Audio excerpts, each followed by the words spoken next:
Hello everyone, welcome back. आज की class में प्रीवियस टॉपिक हम कंटिन्यू करेंगे। जो भी टॉपिक हम हमारे प्रीवियस क्लास में डिस्कस कर रहे थे, थ्योरी ऑफ डिमांड को डिस्कस कर रहे थे हम शॉर्ट में, उसी के लेफ़्ट ओवर टॉपिक्स आज की क्लास में हम लोग फिनिश करेंगे। चलिए शुरू करते हैं आज की क्लास को, जहाँ पर सबसे पहला आज का जो हमारा टॉपिक होगा वो है चेंज इन डिमांड कर्व।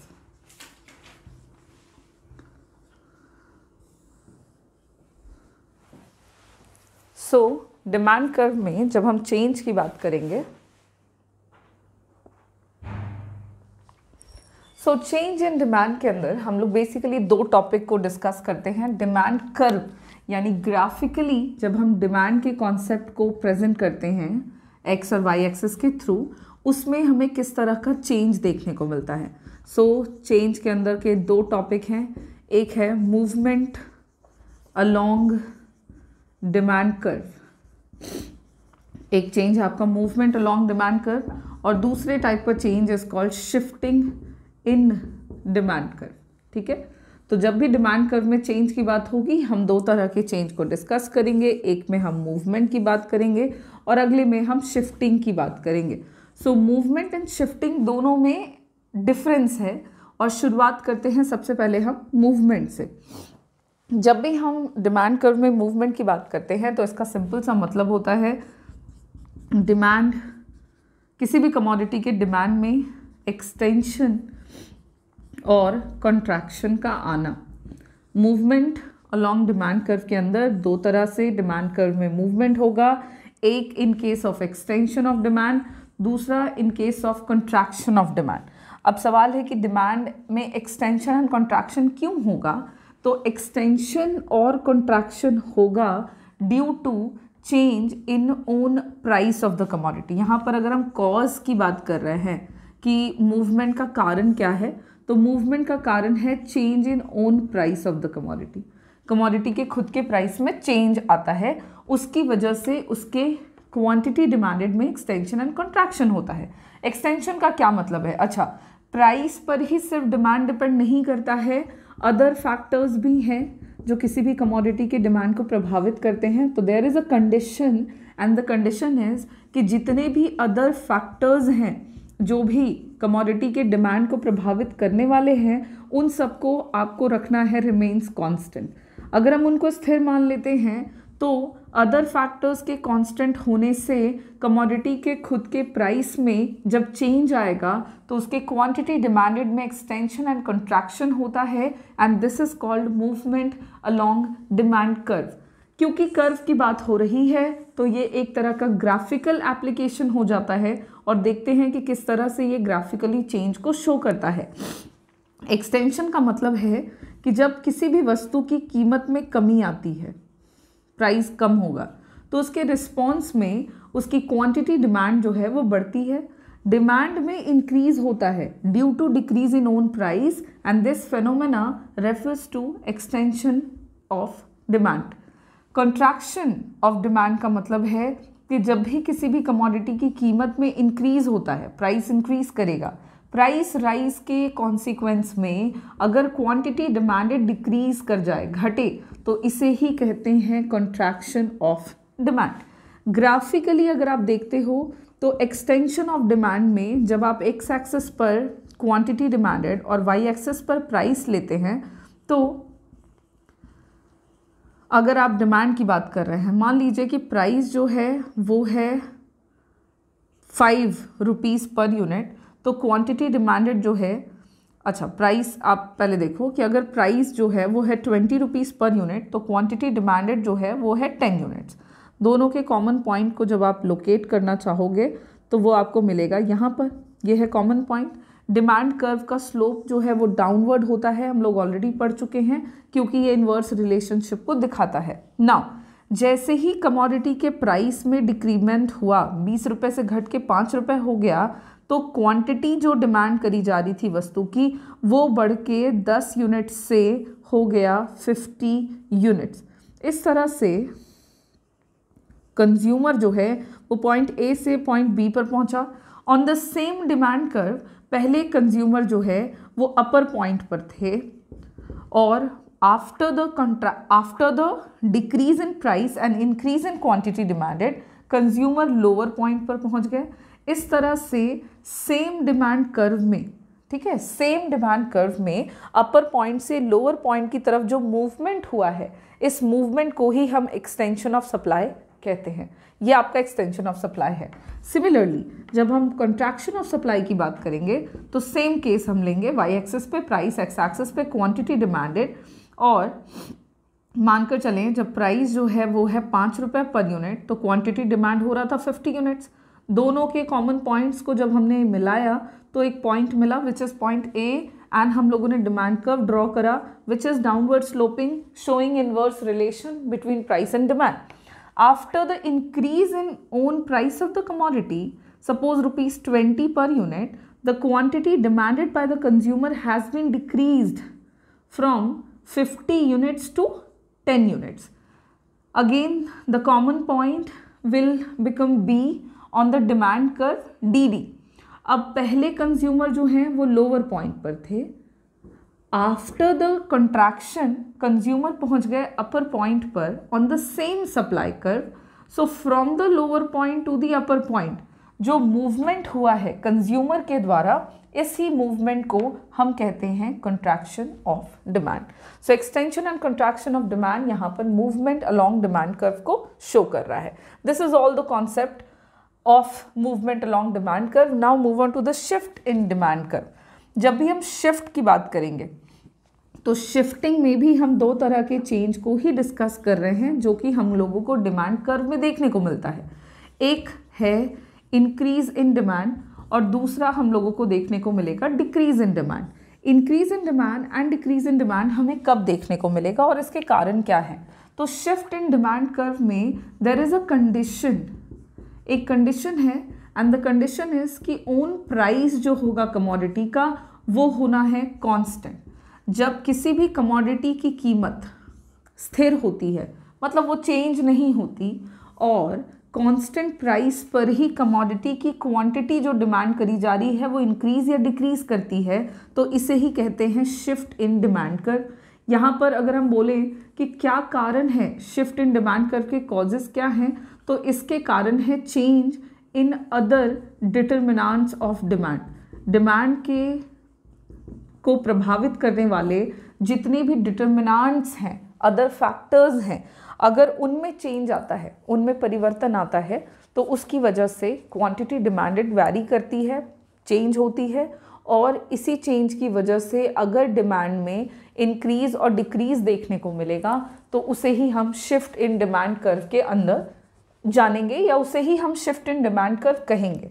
ना, इंक्रीज इन डिमांड का क्या मतलब है? इंक्रीज इन डिमांड जैसा कि नाम से पता लग रहा है, अगर वस्तु की कीमत स्थिर है और स्थिर कीमत पर किसी भी वस्तु की क्वांटिटी डिमांडेड इंक्रीज हो जाए, बढ़ जाए, तो this refers to decrease in demand. ऐसा क्यों होता है, कब होता है? तो इसके इंक्रीज इन डिमांड के पीछे के बहुत सारे कारण हैं। जैसे कि अगर हम डिटरमिनेंट्स की बात कर रहे हैं तो डिमांड को अफेक्ट करने वाले बहुत सारे डिटरमिनेंट्स हैं, जैसे कंज्यूमर का इनकम, कंज्यूमर का टेस्ट एंड प्रेफरेंस, ठीक है, उसी तरह से कंज्यूमर का expectation regarding the changes in price. तो बहुत सारे फैक्टर्स हैं जो कि उसके डिमांड को प्रभावित करते हैं।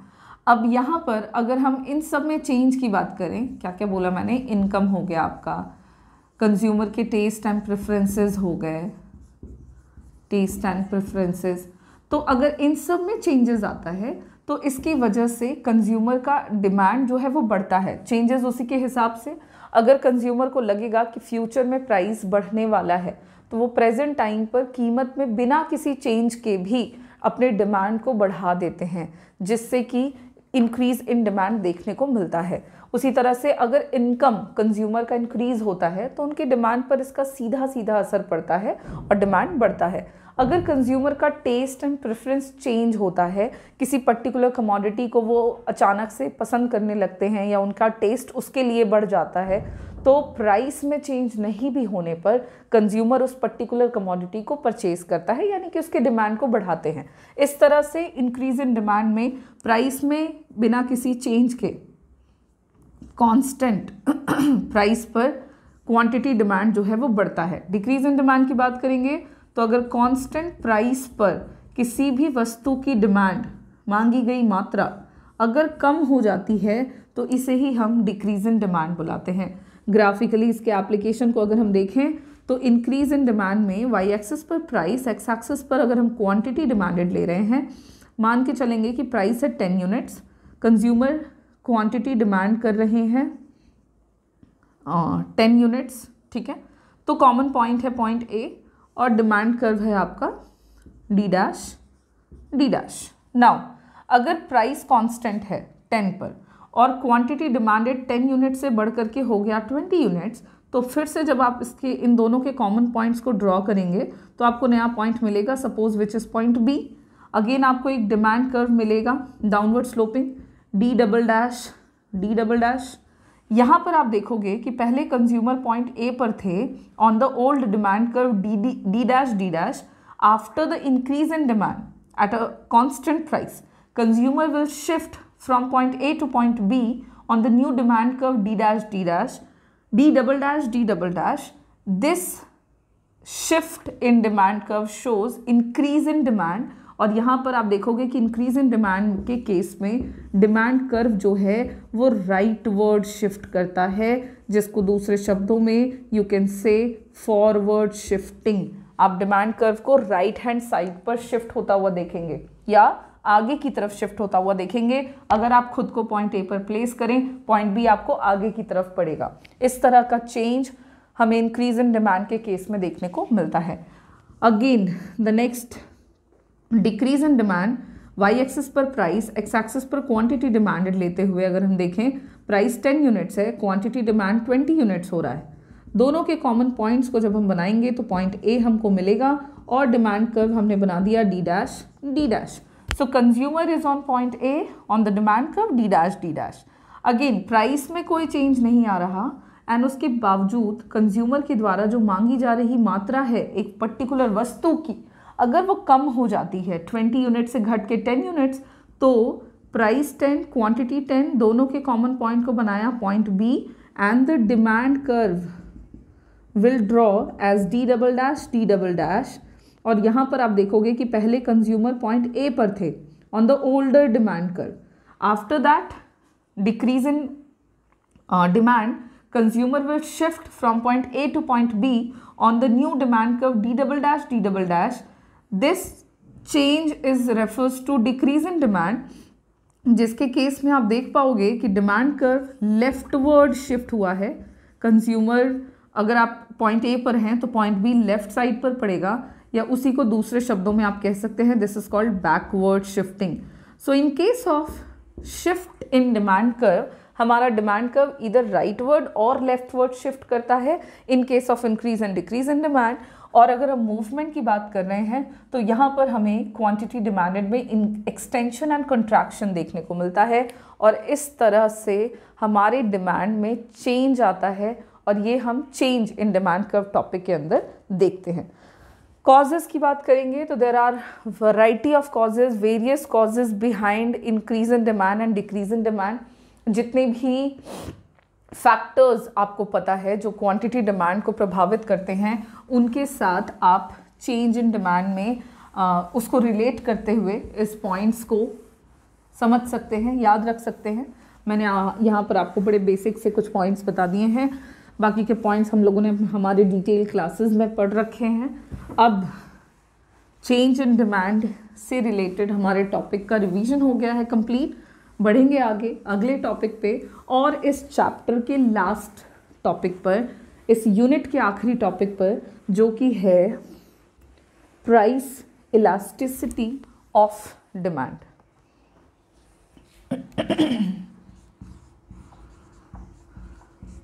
Price elasticity of demand. Price elasticity of demand को हम डिनोट करते हैं ED से। Now what is price elasticity of demand? इसका मीनिंग क्या है? तो प्राइस इलास्टिसिटी ऑफ डिमांड जो है, इसका कॉन्सेप्ट बड़ा ही सिंपल सा है और काफ़ी बेसिक कॉन्सेप्ट है जो इससे पहले हम पढ़ते आ रहे हैं। देखिए प्राइस का मतलब तो हम सबको पता है, और डिमांड हम यही तो पढ़ रहे हैं, किसी भी कमोडिटी की मांगी गई मात्रा उसकी कीमत पर निर्भर करती है, ये बात हम लोगों को पता है। इलास्टिसिटी शब्द का मतलब यहाँ पर आपको जानना है रिस्पॉन्सिवनेस। रिस्पॉन्सिवनेस मतलब किस दर से चेंज आता है, बस। रिस्पॉन्सिवनेस मतलब किस रेट से रिस्पॉन्ड कर रहा है, किसके रिस्पॉन्स की बात हम करेंगे यहाँ पर, तो कमोडिटी के क्वांटिटी डिमांड के रिस्पॉन्स की बात कर रहे हैं। वो कब रिस्पॉन्सिव होगा, जब क्वांटिटी कमोडिटी की कीमत में परिवर्तन आएगा। हम लोगों ने एक बेसिक सा कॉन्सेप्ट पढ़ा है, वस्तु की मांगी गई मात्रा निर्भर करती है वस्तु की कीमत पर। Quantity demanded depends upon price of the commodity and when price changes quantity demanded also changes. किस तरह का चेंज आता है हम ये भी पढ़ चुके हैं। लॉ ऑफ डिमांड में there is always inverse relation between price and demand. Higher the price lower the demand and lower the price higher the demand. तो हम लोगों को ये भी पता है।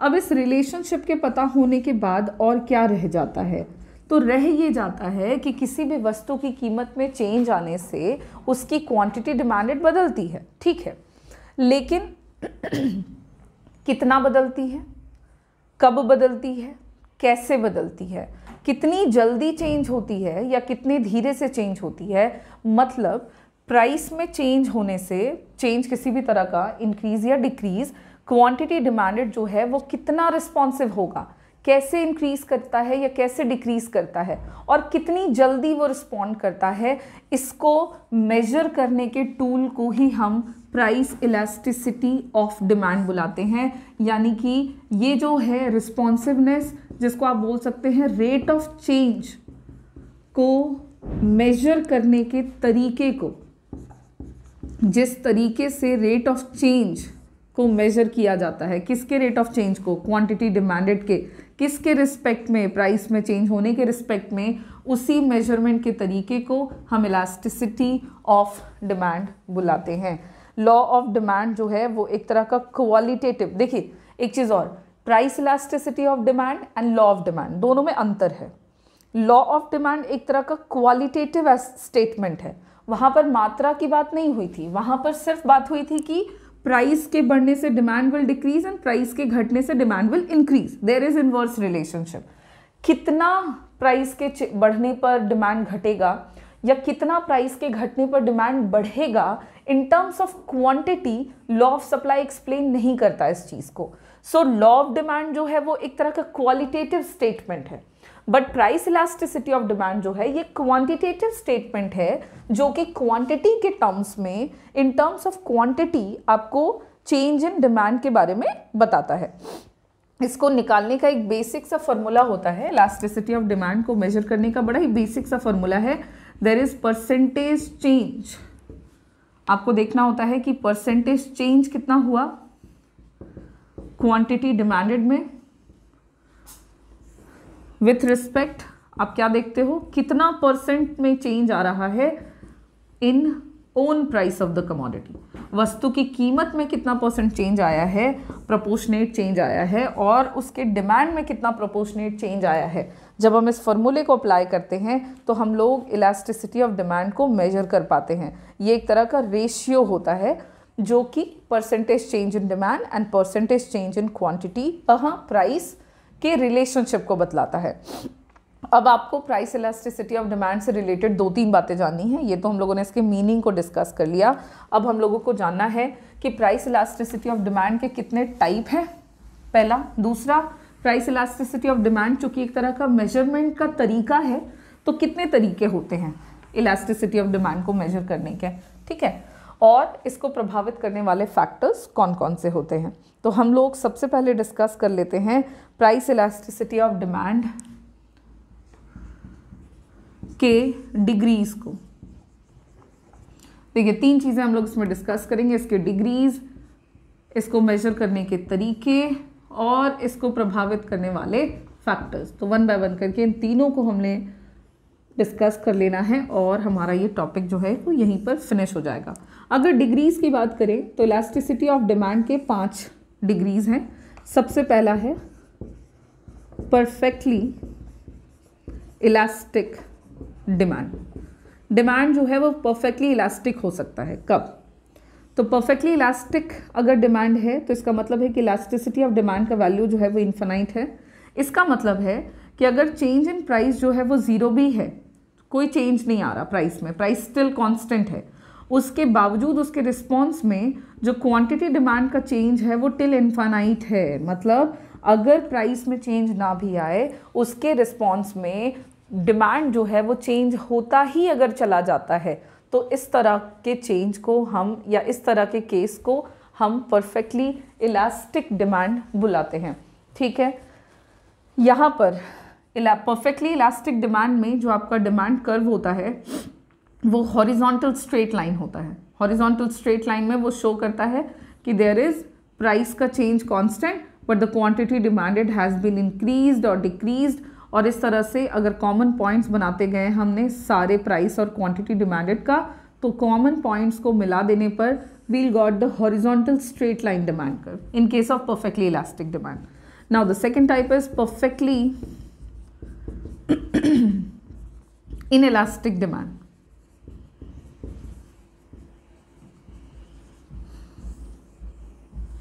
परफेक्टली इनइलास्टिक डिमांड के केस में हमारा जो इलास्टिसिटी ऑफ डिमांड का वैल्यू होता है वो इक्वल्स टू 0 होता है, और इसका मतलब है कि अगर प्राइस में चेंज हो रहा है, प्राइस में चेंज आ रहा है, इनफाइनाइट तक चेंज आ सकता है, उसके बावजूद अगर क्वांटिटी डिमांड बिल्कुल भी रिस्पॉन्सिव नहीं है, क्वांटिटी डिमांड का चेंज 0 है, बिल्कुल भी चेंज नहीं हो रहा, तो ये हमारे परफेक्टली इनइलास्टिक डिमांड को दिखा रहा है कि डिमांड बिल्कुल भी रिस्पॉन्ड नहीं कर रहा।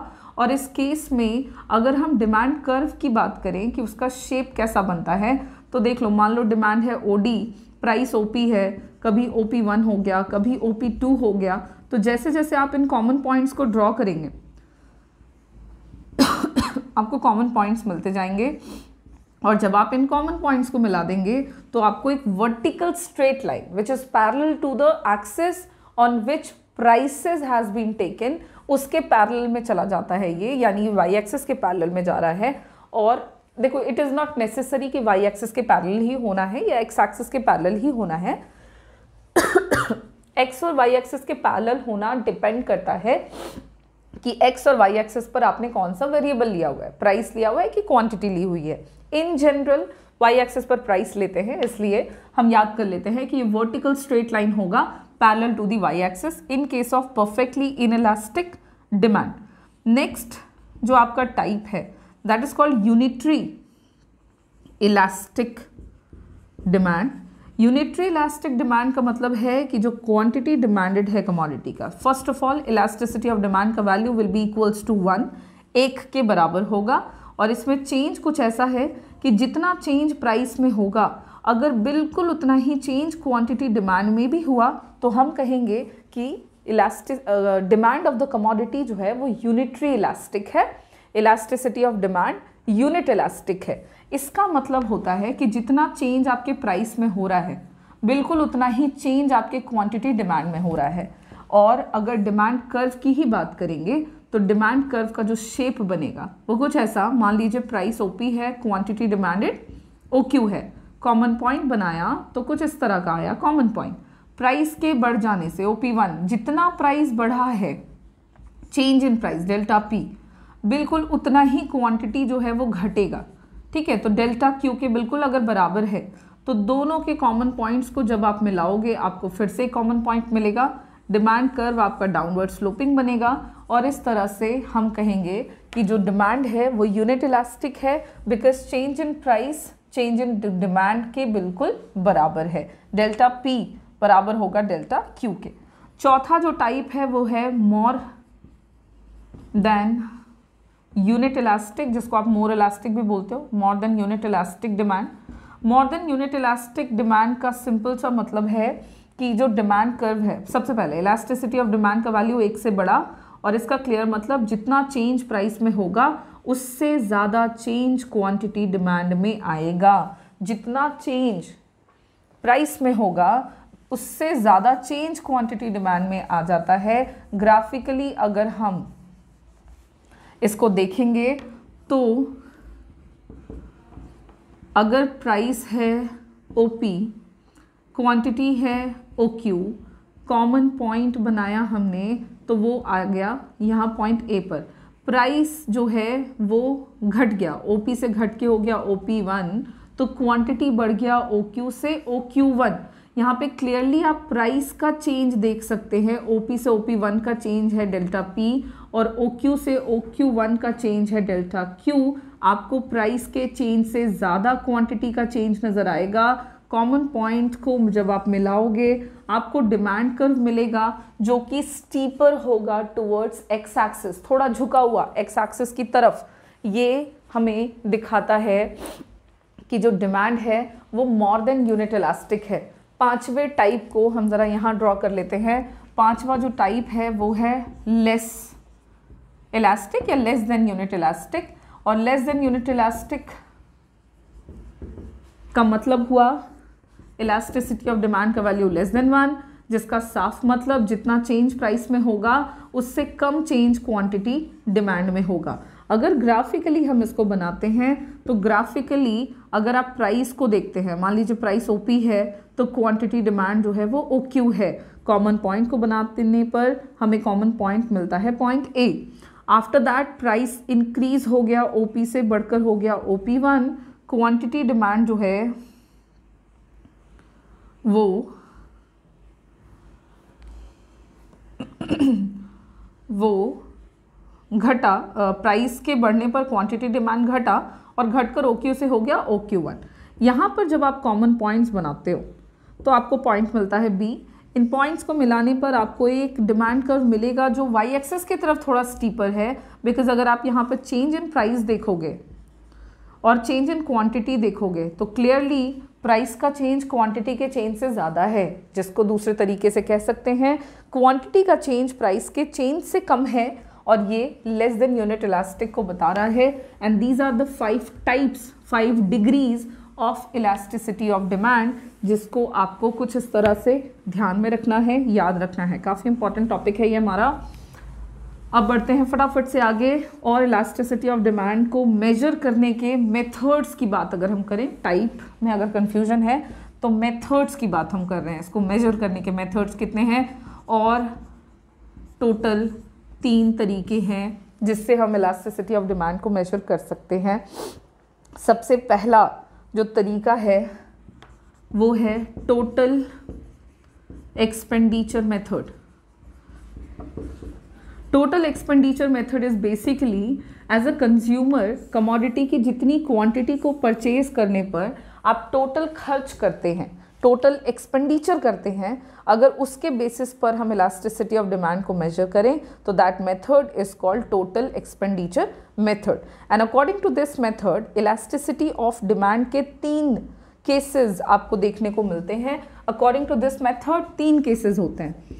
Elasticity of demand unit elastic हो सकता है जब इलास्टिसिटी ऑफ डिमांड का वैल्यू 1 होता है, ठीक है। सेकेंड, मोर इलास्टिक हो सकता है इलास्टिसिटी ऑफ डिमांड जहां पर इसका वैल्यू 1 से बड़ा होता है। और थर्ड, लेस इलास्टिक हो सकता है जहां पर इलास्टिसिटी ऑफ डिमांड का वैल्यू जो है वो लेस देन 1 होता है। यूनिट इलास्टिक का मतलब है कि जब इंक्रीज और डिक्रीज जो होता है इन प्राइस का जो चेंज है उससे एक्सपेंडिचर जो किया जा रहा है वस्तु को खरीदने पर, अगर इसके ऊपर कोई भी चेंज नहीं आता, there is no change in expenditure according to the change in price of the commodity, तो इस केस में इलास्टिसिटी ऑफ डिमांड का वैल्यू यूनिट हो जाता है और उसका वैल्यू 1 के बराबर होता है। दूसरा जो हमारा है elasticity of demand more elastic कब होगा, तो अगर प्राइस के घटने पर, अगर प्राइस ऑफ द कमोडिटी के डिक्रीज होने पर, ठीक है, प्राइस ऑफ द कमोडिटी जो है वो डिक्रीज होता है और उससे टोटल एक्सपेंडिचर इंक्रीज कर जाए, प्राइस के घटने पर टोटल जो एक्सपेंडिचर किया जा रहा है वो बढ़ जाता है, तो हम कहेंगे कि इलास्टिसिटी ऑफ डिमांड जो है वो मोर इलास्टिक है और इलास्टिसिटी ऑफ डिमांड का वैल्यू 1 से बड़ा होगा। वहीं दूसरी तरफ अगर इलास्टिसिटी ऑफ डिमांड का वैल्यू लेस इलास्टिक है या 1 से छोटा है, ये कब होगा, तो जब टोटल एक्सपेंडिचर बढ़ेगा ड्यू टू, आप ये कह सकते हैं कि व्हेन टोटल एक्सपेंडिचर इंक्रीजेज और increase in price of good और total expenditure decreases on decrease in price of good. मतलब सीधा सा है, देखो अगर प्राइस और एक्सपेंडिचर में इन्वर्स रिलेशन है तो इलास्टिसिटी ऑफ डिमांड का वैल्यू मोर इलास्टिक होगा। अगर प्राइस के बढ़ने पर एक्सपेंडिचर भी बढ़ जाए या प्राइस के घटने पर एक्सपेंडिचर भी घट जाए, यानी कि प्राइस और एक्सपेंडिचर के बीच में डायरेक्ट रिलेशन है, तो हम कहेंगे इलास्टिसिटी ऑफ डिमांड जो है वो लेस इलास्टिक है। और ये तीसरा वाला केस हमको देखने को मिलता है। ये पहला तरीका है, टोटल एक्सपेंडिचर मेथड हमारा पहला तरीका है जिससे इलास्टिसिटी ऑफ डिमांड को मेजर किया जाता है। अब चलते हैं आगे हमारे दूसरे तरीके पर। दूसरा जो तरीका है which is called percentage of proportionate method. Elasticity of demand को मेजर करने का दूसरा तरीका परसेंटेज और proportionate method, and this is the simplest method ever. According to this method हम इलास्टिसिटी ऑफ डिमांड को मेजर करते हैं by the ratios of percent change in quantity demanded को डिवाइड करके percentage change in own price of the commodity से हम दो चीज़ों का रेशियो निकालते हैं। इनिशियल प्राइस फाइनल प्राइस से हम परसेंट चेंज इन प्राइस निकाल लेते हैं, इनिशियल प्राइस और फाइनल प्राइस से हम percent change in quantity demand निकाल लेते हैं, और इन दोनों को डिवाइड करते हैं तो इलास्टिसिटी ऑफ डिमांड जो है वो हम लोगों को प्राप्त हो जाता है। इसी मेथड को हम सिंबॉलिक फॉर्म में जब लिखते हैं तो इलास्टिसिटी ऑफ डिमांड का फॉर्मूला बनता है delta Q by delta P into P by Q। ठीक है ना। थर्ड मेथड जो है which is called geometric method, जिसको हम दूसरे शब्दों में पॉइंट मेथड भी कहते हैं। ये ग्राफिकल एप्लीकेशन है, इलास्टिसिटी ऑफ डिमांड को ग्राफिकली मेजर करने का ये तरीका है। And according to this method elasticity of demand के वही 5 टाइप आपको मिलेंगे। और इससे हम कैसे मेजर करते हैं तो जियोमेट्रिक या पॉइंट मेथड से हम इलास्टिसिटी ऑफ डिमांड को मेजर करते हैं। Lower segment of demand curve देखते हैं, lower segment of demand curve को डिवाइड करते हैं अपर सेगमेंट ऑफ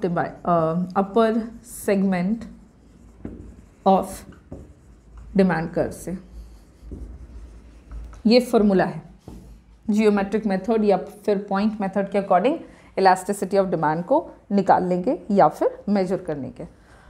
सो इस तरह से ये तीनों मेथड इलास्टिसिटी ऑफ डिमांड को मेजर करने के यहाँ पे हो गए हैं कंप्लीट। अब अगर हम लास्ट टॉपिक की बात करें तो कौन कौन से फैक्टर्स हैं जो इलास्टिसिटी ऑफ डिमांड को प्रभावित करते हैं, तो बहुत सारे फैक्टर्स हैं जो कि हमारे इलास्टिसिटी ऑफ डिमांड को प्रभावित करने वाले फैक्टर्स में से गिने जाते हैं। जैसे सबसे पहला है आपका नेचर ऑफ गुड्स। ठीक है, कमोडिटी का कैसा नेचर है उससे भी फर्क पड़ता है इलास्टिसिटी पर। अगर बहुत नेसेसरी गुड्स हैं तो उसके डिमांड को हम कम से कम चेंज करते हैं उनके प्राइस में चेंज होने से। कंफर्ट गुड्स है तो उसी तरह से बिहेव करते हैं। अगर लग्जूरियस गुड्स हैं तो हम उसके डिमांड को बहुत ज़्यादा चेंज नहीं करते हैं, प्राइस में चेंज बहुत ज़्यादा चेंज कर देते हैं प्राइस में चेंज होने से। सेकंड जो है ऑल्टरनेटिव। नेक्स्ट अगर फैक्टर की बात हम कर रहे हैं तो जैसे सब्सटीट्यूट गुड्स हो गए। सब्सटीट्यूट्स अगर बहुत ज़्यादा अवेलेबल हैं गुड्स के तो उस केस में इलास्टिसिटी ऑफ डिमांड पर फर्क पड़ता है। सब्सटीट्यूट्स मौजूद है तो प्राइसेस में चेंज हो रहा है तो हम फटाफट से दूसरे कमोडिटी पे स्विच कर जा रहे हैं, तो ये हमारा एक इम्पॉर्टेंट फैक्टर है जो इलास्टिसिटी ऑफ डिमांड को प्रभावित करता है। नेक्स्ट है ऑल्टरनेटिव यूज़ ऑफ गुड्स। अगर किसी भी वस्तु को अलग अलग तरीके से इस्तेमाल किया जा सकता है, एक ही वस्तु को, ऑल्टरनेटिव यूजेस ऑफ गुड्स, अगर एक ही वस्तु को अलग अलग तरीके से इस्तेमाल किया जा सकता है तो इससे भी इलास्टिसिटी ऑफ डिमांड पर फर्क पड़ता है। हम उस वस्तु के डिमांड को कम चेंज करते हैं उसके प्राइस में चेंज होने के अकॉर्डिंग, बिकॉज वो हमारे लिए काफ़ी यूज़फुल हो जाता है, तो इससे भी हमारा चेंज हो जाता है इलास्टिसिटी ऑफ डिमांड। नेक्स्ट है postponement of consumption.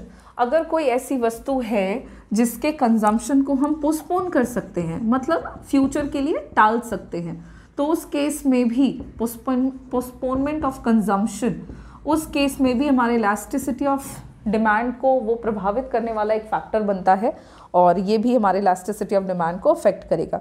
Next amount of expenditure, total खर्च आप कितना करते हैं कमोडिटीज़ के कंजम्पशन पर, वो एक फैक्टर हो गया आपका इलास्टिसिटी ऑफ डिमांड को प्रभावित करने वाला।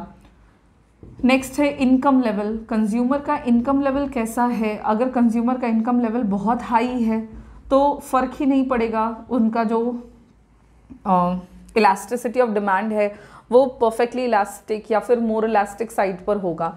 अगर इनकम लेवल कम है तो वो लेस इलास्टिक होगा या फिर यूनिट इलास्टिक होगा। That depends upon different levels of income. ठीक है, नेक्स्ट है आपका time period, price level, prices कितना है कमोडिटी का, प्राइस लेवल भी अफेक्ट करता है उसके डिमांड को। प्राइस लेवल के अलावा आपका फैक्टर्स इसमें और भी आ जाएगा, यस, टेस्ट एंड प्रेफरेंसेस। चूँकि डिमांड की बात हो रही है तो टेस्ट एंड प्रेफरेंसेस तो आना ही आना है। According to the taste and preferences भी इलास्टिसिटी ऑफ डिमांड प्रभावित होगा। और भी फैक्टर्स हो सकते हैं जैसे नेचर एंड हैबिट्स कैसा है। अगर बहुत खर्चीले नेचर के कोई व्यक्ति हैं तो वो उनका elasticity of demand more elastic side पर होगा, नेचर एंड हैबिट्स। अगर हैबिट है थोड़ी चीज़ों को बचा कर चलने की, कम खर्च करने की, तो elasticity of demand lower side पर होगा, लेस इलास्टिक साइड पर होगा। सो इस तरह से बहुत सारे फैक्टर्स हैं जो कि हमारे इलास्टिसिटी ऑफ डिमांड को प्रभावित करते हैं। और इन फैक्टर्स के साथ इसके अलावा और भी हैं, बट चूंकि कहीं तो स्टॉप करना है इसलिए हम इन पॉइंट्स को डिस्कस करके यहाँ पर इस टॉपिक को फिनिश करेंगे।